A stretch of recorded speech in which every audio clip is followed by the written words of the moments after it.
আসসালামু আলাইকুম। এটা আমাদের পাকিস্তানি ড্রেসের ব্ল্যাক ডায়মন্ডটা। হ্যাঁ, কালকে কিন্তু একটা লাইভ হয়ে গিয়েছে অলরেডি। আর এই ব্ল্যাক কালারে এই ড্রেসটা দেখেন, খুবই সুন্দর, পুরোটা গর্জিয়াস করে এমব্রয়ডারি ওয়ার্ক, সাথে হচ্ছে সিকোয়েন্সের ওয়ার্ক করে দেওয়া আছে। আপনারা অনেকেই হচ্ছে অরিজিনাল পাকিস্তানি ড্রেস চান, কিন্তু অরিজিনাল পাকিস্তানি ড্রেস কিন্তু আসলে খুব কম পাওয়া যায়।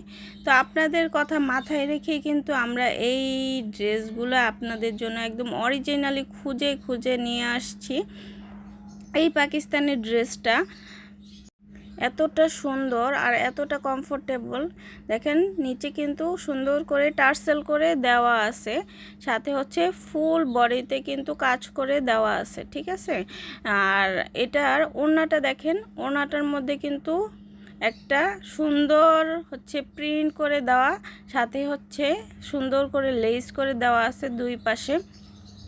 তো এই ড্রেসটা কিন্তু শিফনের মধ্যে হবে। শিফনের মধ্যে হলেও যে একটা আনকমফোর্টেবল ফিল করে মানুষ শিফন পরেও, এটাতে কিন্তু আপনার একদম গায়ের সাথে মিশে থাকবে। আর এটা হচ্ছে এই যে সালোয়ার আর ইনারের কাপড়টা একসাথে করে দেওয়া আছে, খুবই সফট ফ্যাব্রিক।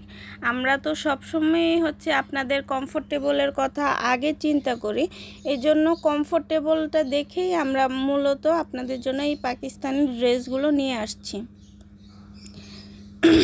এটার ওড়নাটা যদি আমি একটু ভালো মতো দেখাই, তাহলে দেখেন সুন্দর করে এই যে জামার সাথে কাজটা মিল রেখে কিন্তু এই যে দুই পাড়ের ভিতরে সুন্দর করে এই লেসটা করে দেওয়া আছে। আর ওড়নাটা দেখেন বিভিন্ন শেডের কিন্তু দেওয়া আছে ওড়নাটা। এই ওড়নাটা হচ্ছে মানে একটু চুনরি টাইপের প্রিন্টের মতো দেখা যাচ্ছে, চুনরি টাইপের প্রিন্টটা দেখা যাচ্ছে, কালো, পিঙ্ক, তারপর অ্যাশ, তারপর হচ্ছে ডার্ক পিঙ্ক, হট পিঙ্ক, সব মিক্স করে একটা ওড়নাটা করা আছে। দেখেন, খুবই সহজে কিন্তু গায়ে পরে নেওয়া যাচ্ছে। জর্জেট কাপড় কিন্তু সহজে গায়ে থাকে না, এগুলো কিন্তু একদম গায়ের সাথে মিশে থাকবে। তো এই তো আমাদের ড্রেসটা ফুল দেখানো শেষ। তো আজকের মতো এখানে বিদায়, আল্লাহ হাফেজ। আর এই যে এটা হচ্ছে হাতার কাপড়টা, হাতার কাপড়ে সুন্দর করে কিন্তু টার্সেল করে দেওয়া আছে, আর হচ্ছে লেস করে দেওয়া আছে, সুন্দর করে পুরোটা ওয়ার্ক করে দেওয়া আছে। আর আপনারা চাইলে এটা 3/4 বা ফুল হাতাও কিন্তু পরতে পারেন। তো আজকের মতো